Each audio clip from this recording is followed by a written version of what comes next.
Radio J. Radio J. Le 10-11. Lise Goodman. Radio J. Radio J. Les rendez-vous du mage. Radio J. Sophie Andrieux, bonjour, merci d'être avec nous ce matin. Bonjour Lise Gutmann. Alors Sophie, donc vous êtes au sein du musée d'art et d'histoire du judaïsme, et faut-il encore vous présenter? Vous êtes la programmatrice de l'auditorium, ici passent des choses incroyables. Le MASH, c'est aussi les expos, et aujourd'hui nous avons un invité, Éric Leroy, co-commissaire de l'exposition Denise Bellon. Éric Leroy, bonjour. Bonjour Lise. Alors, merci d'être avec nous. Sophie, je vous laisse la parole ou c'est moi qui donne la parole à Éric. C'est comme vous voulez. Je trouve que c'est plus élégant qu'Éric commence sur Denise Bellon. Bien sûr. Alors, Éric, qui est Denise Bellon? Denise Bellon était une photographe française méconnue, née Denise Ullmann dans un milieu juif ashkénaze. Son père était un grand médecin, Max Ullmann, qui était d'origine juive alsacienne. Sa mère, d'origine juive allemande de Francfort, d'une famille de banquiers et de collectionneurs d'art. Elle a été élevée dans un milieu assez bourgeois. Et elle a rompu avec cet univers pour aller vers la photographie. Elle a pris sur le tas et elle est devenue reporter photographe, sac à dos, appareil photo en bandoulière. Elle a traversé plusieurs pays, surtout dans les années 30 en fait, avant la guerre, avant 1940. Elle est la mère de deux personnalités importantes et connues du monde de l'art, notamment donc de Yannick Bellon, la cinéaste qu'elle a eue, qui est née en 1924, et de Lolé Bellon, comédienne, dramaturge et écrivaine également, qui a été la première épouse de Georges Champrin et ensuite de Claude Roy.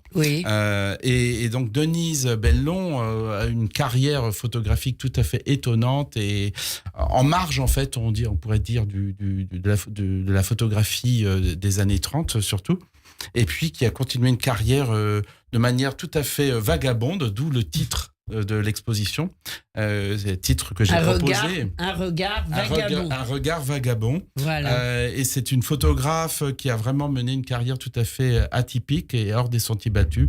Et dans cet espace magique qui est le MAGE, on a pu trouver des espaces pour relater et présenter ce Alors, parcours. jusqu'à quand dure l'expo ? Jusqu'au 8 mars 2026. Ah oui, donc on a le temps d'aller la voir, d'en profiter et de savourer tout cela alors. Tout à fait. Oui. Qu'est-ce que cette expo apporte au public en fait, à part la connaissance de l'histoire de cette photographe? Elle apporte un nouveau regard peut-être aussi sur le parcours de personnalités comme Denise Bellon. Elle fait découvrir énormément de photographies et surtout des sujets qui sont parfois méconnus. Je pense par exemple à la partie qui concerne les Juifs de Djerba. Elle a fait un reportage tout à fait étonnant en 1947 sur la communauté juive de Djerba, qui est un reportage extraordinaire, rare, et qui est présenté pour la première fois. À une époque où on en parlait très peu, en fait. Très peu. Elle y est allée presque par hasard grâce à un ami. Elle était en Tunisie, Georges Valenzi, qui était un ami, et qui lui a fait découvrir les Juifs de Djerba. Elle a fait un reportage absolument incroyable, avec des photos vraiment inédites, avec un mariage, une circoncision, les fêtes de Pâques. Elle a photographié la synagogue, la Griba. C'est un reportage tout à fait étonnant. Alors, on expose il y a des photographies sur les murs, mais il y a aussi un diaporama où on peut voir beaucoup plus de photographies que celles qui sont exposées. Il y a par ailleurs une autre partie très, très touchante, émouvante, qui concerne les enfants de juifs de Moissac, où elle a fait un reportage également en 1945 qui reste un monument en fait en termes de photographie professionnelle. Parce qu'il existe des photographies d'amateurs, mais le reportage de Denise Bellon, qui est un reportage construit d'une photographe, est vraiment une série de photographies rares et exceptionnelles. Est-ce qu'on peut dire d'elle que c'était une photographe engagée ou pas? On peut tout à fait le dire. Oui. On peut même le dire, puisque par son parcours, elle a en effet témoigné d'un engagement vers l'autre. Le partage, en fait, quand on voit ces photographies, on voit à quel point elle ne se contente pas de photographier les personnages qu'elle a en face d'elle, que ce soit des anonymes ou alors des personnalités du monde de l'art. Il y a toujours un regard de l'autre aussi. C'est vraiment un vrai partage. Et là, on peut dire en effet qu'il y a un engagement. Lorsqu'elle photographie les gueules cassées, qu'elle photographie les enfants pauvres de la zone ou des gitans, il y a vraiment un vrai engagement. Un engagement social même. Social, oui, tout à fait. Donc une expo à voir absolument. J'imagine, Sophie, évidemment que vous avez vu tous ces clichés, toutes ces photos. Vous la connaissiez, qu'est-ce que ça vous a apporté, Sophie Andrieux? Oui, non, je connaissais pas Denise Bellon comme beaucoup de personnes. C'est une véritable découverte et on est très heureux de contribuer à faire connaître une œuvre et une personnalité féminine aussi. Et il faut dire que l'exposition est très belle, elle est toute en noir et blanc. Elle est très pure comme ça, on se promène dans ces photos à différentes périodes. Moi, pour tout vous dire, un peu mes photographies préférées sont celles qui se passent au bord de l'eau, enfin qui ont une dimension aquatique. Donc c'est aussi les années 30, les congés payés, la découverte de la mer. Il y a notamment des photos très belles de ces filles ou la photo de Lolé Bellon qui est dans la piscine Molitor, je trouvais, est vraiment très belle. Et puis j'avais envie de vous parler d'une petite pépite qui est dans l'exposition, une archive que je trouve merveilleuse, qui témoigne aussi, je pense, enfin Eric me contredira pas, je pense de la personnalité envoûtante et particulièrement séduisante de Denise Bellon. En fait, ce sont des enveloppes des enveloppes postales, enfin qui ont été envoyées par la poste et dont l'adresse est rédigée comme déjà une missive amoureuse. Et c'est extrêmement joli. Par exemple, l'adresse est au numéro 2 de la rue Maréchal, Montpellier Hérault, facteur, ne bredouille pas trop, si Denise s'offre à ta vue. Et il y a comme ça toute une série. Alors, je ne sais pas quel est ce prétendant. C'est incroyable. Non, c'est pas un prétendant, parce que c'était un beau-frère. Ah, c'est un beau-frère. Ah, maintenant, je suis déçue. Je suis déçue. Paul Bénichou. C'était donc un jeu comme ça. Mais... C'était l'écrivain et historien Paul Bénichou, qui était l'époux de Gina Labin, sœur du deuxième mari de Denise Bellon, qui était Armand Labin, donc qui était un journaliste juif roumain. Et donc, Paul Bénichou, qui était un auteur, écrivain, poète aussi, et a envoyé donc un certain nombre d'enveloppes toutes écrites sur le même modèle, tout à fait étonnant. Et ces lettres sont arrivées. Donc, ça, c'est comme elle les a gardées et que j'en ai maintenant la charge, bon, elles seront prochainement données, parce que je vais faire un don au musée d'art et d'histoire du judaïsme. Ah oui. Après cette exposition, je vais faire don d'un certain nombre d'ouvrages, et notamment ces enveloppes tout à fait étonnantes qui sont présentées au public. C'est une très jolie archive. En tout cas. Oui, très intéressant. Alors, Sophie, on va un peu parler aussi, bien sûr, de la programmation de l'auditorium. Ce soir, c'est à guichet fermé. Ce soir, on joue à guichet fermé le concert de jazz and klezmer. Otorino, David Konopnicki. Voilà, on est très, très heureux de ce succès. Voilà, on a hâte d'être à ce soir. Oui. C'est le premier concert depuis, je crois, 15 ans. Enfin, c'est un peu le retour d'Otorino sur scène. Donc, on est très, très heureux et très honorés de les accueillir. Hommage. Voilà. Donc, on peut plus avoir de place. Donc, on n'en parle pas, mais c'est à guichet fermé. Non, voilà. Après, vous pouvez toujours tenter sur place au cas où des personnes ne viendraient pas. Mais c'est rare. Voilà. Hein. Alors, rare. On va parler donc des jours à venir du mois de novembre, une journée de projection, le sens des choses, intégrale de la série. De quoi s'agit-il ? Alors déjà, en fait, on a beaucoup d'événements en novembre, mais pour continuer sur les figures féminines, je me suis dit, Lise, qu'on pourrait donc parler de 3 événements autour de parcours de femmes. Donc en effet, le sens des choses. Donc cette série, qui est donc une série qui a été créée et écrite par Noé Debré et Benjamin Charbit, qui a été qui est une adaptation libre du livre de Delphine Orviller, Parler avec nos morts. Et c'est l'histoire de Léa qui a 28 ans et qui vient d'être nommée rabbine de la synagogue libérale de Strasbourg. Et chaque épisode est un peu un cas d'école à résoudre. Elle doit répondre aux petites et grandes questions de la vie. Par exemple, comment préparer la bar mitzvah d'un adolescent, comment un couple mixte fait face à la question de la circoncision de son nouveau-né, comment aussi accompagner l'enterrement, le décès d'une grand-mère. Donc Léa essaie tant bien de mal avec sa jeunesse et ses propres hésitations aussi face à la vie à répondre à ça.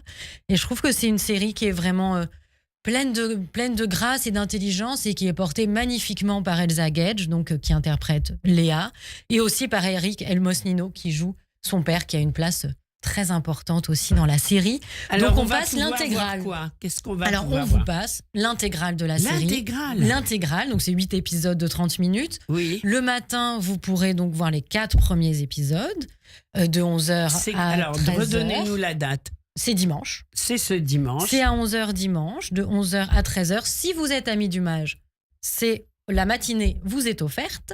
Et l'après-midi, sympa. Faites des cadeaux aux amis. Bien sûr, beaucoup. Bien sûr.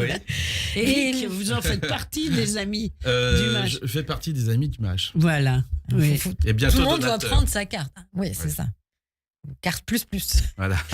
Et donc à 14h, on poursuit l'intégrale avec la projection des 4 épisodes suivants. Et à 16h30, on aura donc le plaisir d'organiser une rencontre avec Noé Debré, Elsa Gage et Delphine Orviller qui sera avec nous donc pour parler de la conception et l'écriture de la série et aussi qu'est-ce que c'est qu'être rabbine. Alors on vous invite évidemment à y aller dimanche. Oui, il reste des places donc il reste des places, pas. Courez-y. Sinon, vous savez sur quel support on peut voir la série? Alors sinon, c'est sur une plateforme sur Amazon. Non, c'est Apple TV ou Amazon. C'est Amazon. HBO. Non, on vient de me dire que c'était Amazon. Amazon. Merci Serge Surpin. Donc c'est sur Amazon. Mais c'est mieux de le voir au mage. On va passer la journée ensemble et ça va être une très belle journée. Alors c'est la plateforme Max, voilà. Mais c'est beaucoup mieux de venir la voir et de pouvoir assister à la table ronde avec les principaux protagonistes. C'est ça qui fait tout le sel de l'affaire, voilà. Donc un très beau dimanche en perspective sur Hommage. Et en même temps, on pourra découvrir à l'heure du déjeuner l'expo de Denise Bellon, bien sûr. L'expo Denise Bellon. Alors, une autre chose prévue, importante, c'est un grand entretien avec Sonia Wider-Atherton le 18 novembre. Oui, Lise, vos auditeurs connaissent sûrement la grande violoncelliste Sonia Wider-Atherton, et notamment son superbe album Chant juif, qui est sorti en 2006, Chant d'Est en 2009, et plus récemment Bach pour violoncelle, donc qui sont ses albums les plus récents.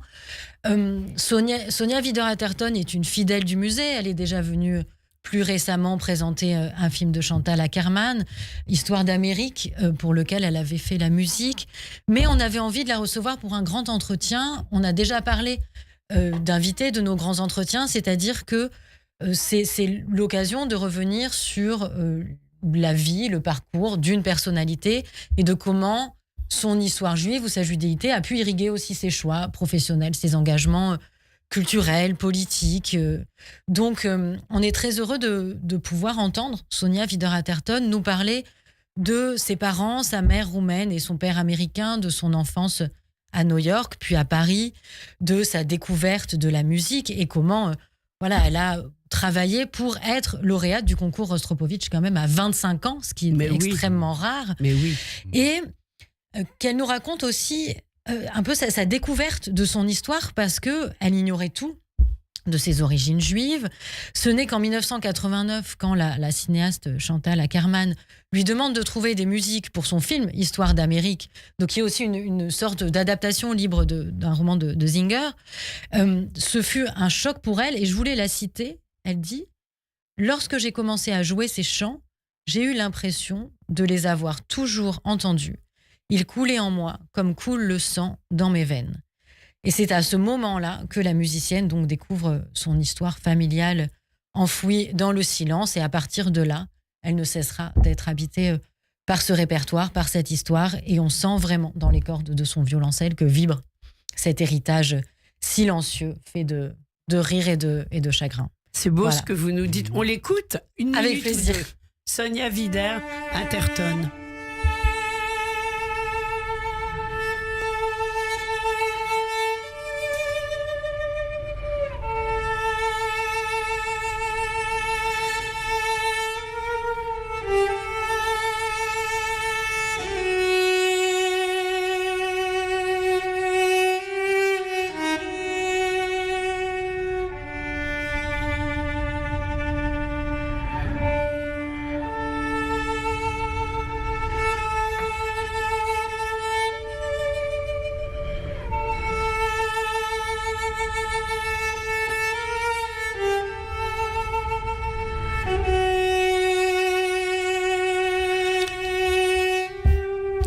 Difficile d'interrompre Sonia Wider, Interton. Très difficile. C'est juste magnifique, Sophie.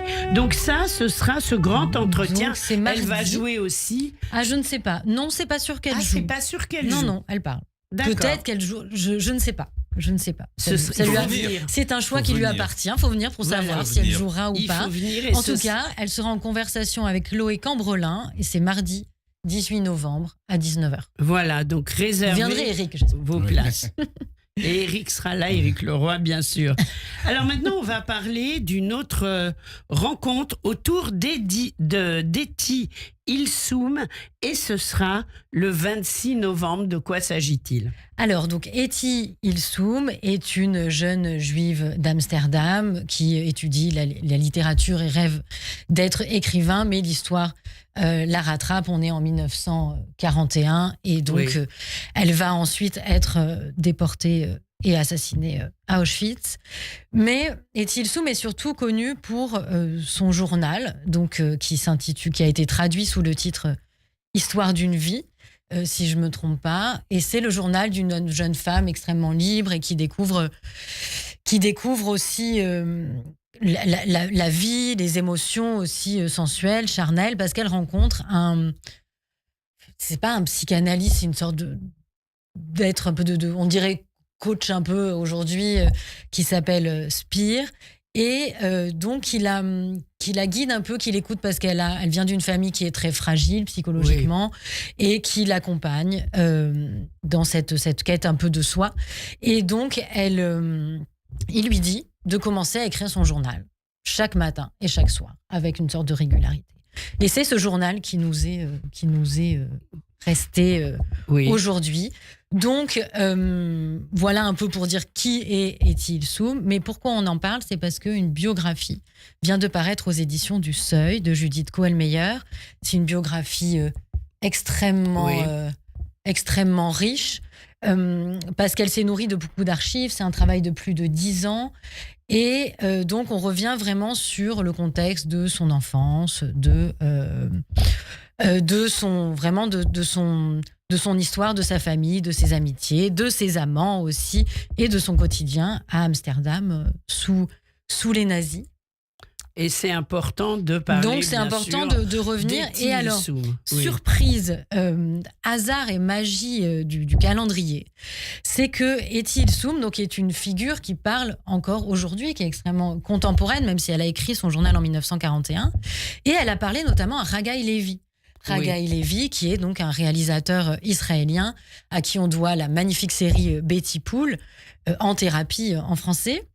Et donc, il a pris Etty Ilsoum comme personnage principal de sa nouvelle série qui sera diffusée sur Arte au printemps. Il y aura Et peut-être on une a- avant-première hommage. Mais alors justement, figurez-vous Oui. qu'on a le plaisir, il sera là, Oui. donc la semaine dans 15 jours. Il sera donc sur le plateau avec Judith Kohlmeyer et Philippe Noble, qui est le traducteur de cette biographie, pour nous parler de sa Etty, pourquoi cette figure, il a voulu en parler, il a voulu la rendre contemporaine, parce que sa série se passe aujourd'hui. Et donc, on va pouvoir passer aussi des extraits en avant-première Oui, en avant-première de la série. Donc on est très très content de pouvoir les avoir tous les deux et de parler un peu de l'effet Ethel Soum aujourd'hui et de en quoi elle parle aussi aux jeunes générations de femmes et d'hommes. Souvent, on a comparé un peu les écrits qu'elle a laissés avec le journal d'Anne Frank. C'est pas du tout. C'était pas du la tout pareil. même C'est- génération. C'est et pas ce le même n'est pas âge. pareil, mais c'est la même période. C'est et pas la même malheureusement, vision du monde, mais voilà. c'est deux journaux très importants qui nous laissent des de cette période. informations. Oui. Voilà, c'est Qui ça. laisse des informations importantes sur ce qui s'est passé, puisque ça a été écrit au moment de. Et Voilà. ça, c'est important. Et Ethel Soum s'est engagée aussi à Westerbork et Mais c'est auprès ça. des enfants qui étaient internés. Et donc c'est voilà tout ce cheminement d'une jeune fille assez libre qui veut écrire, qui veut aimer, jusqu'à une femme qui devient quelqu'un d'engagé dans une société qui veut les. Voilà, les assassiner. donc c'est vraiment formidable de pouvoir lui rendre hommage. Ce sera le 26 novembre. Voilà. Et c'est très une belle rencontre animée par Léa Weinstein. Voilà, donc à ne pas rater, bien entendu. Il nous reste quelques secondes. Est-ce que vous pouvez, Sophie, nous annoncer à l'avance juste la date, les quelques événements en décembre? En décembre, nous avons- On rappelle qu'il y a les ateliers pour enfants, l'expo permanente, enfin toujours, c'est une ruche le mage. Mais je reviendrai pour en parler. Mais nous Bien avons, sûr. en décembre, nous recevons le nouveau colloque des intellectuels juifs qui est cette année sur le thème judaïsme et politique. Ah oui. Qui est un colloque qui est donc coordonné et dirigé par Perrine Simon Naoum et Daniel Cohen-Lévinas. Et Ça- il y a une rencontre Et nous aurons avec, aussi Marine Karmitz. Marine Karmitz, Oui, un grand qui est- entretien. qui est photographié par Denise Bellon. Voilà. Ah oui, et qui la est dans boucle. l'exposition. Il est un jeune assistant de Yannick Bellon. Donc Oui. il est dans l'exposition, il est encadré, il connaît ce reportage et il vient hommage pour une rencontre Et sur ça, son ce parcours. sera le Ça, 10 c'est en décembre, Le le 10, apparemment. 10. Voilà. Oui. Merci. Voilà. Donc, bravo pour toute cette belle programmation. Merci, Merci beaucoup, Éric Leroy. C'est presque une première dans le studio de Radio J. Vous y êtes le bienvenu quand vous souhaitez, car vous êtes aussi un spécialiste du cinéma. Je crois que je ne l'avais pas dit. Et vous êtes le bienvenu quand vous le souhaitez pour nous en parler. Merci beaucoup, Merci Lise. beaucoup. Merci, Sophie Andrieux. Et on Merci, termine Lise. avec La chanson d'Anne Sylvestre, voilà. Les gens qui doutent, qui est une chanson qui revient souvent dans la série Le sens des choses. On écoute. Merci beaucoup, Sophie Andrieux. Rendez-vous très vite dans le studio de Radio Avec J. Au revoir. plaisir. Merci. J'aime les gens qui doutent, les gens qui trop écoutent leur cœur se balancer. J'aime les gens qui disent et qui se contredisent et sans se dénoncer. J'aime les gens qui tremblent, que parfois ils nous semblent capables de juger. J'aime les gens qui passent moitié dans leur godasse et moitié à côté. Ça, J'aime c'est uniquement sur Radio J. Radio J. Radio J. Radio J. Radio J. Bonjour, c'est Steve Nadjar. Je vous donne rendez-vous tous les jeudis soirs à 21h sur Radio J pour Géopolitique le Mag. Avec mes invités et chroniqueurs, nous commenterons l'actualité.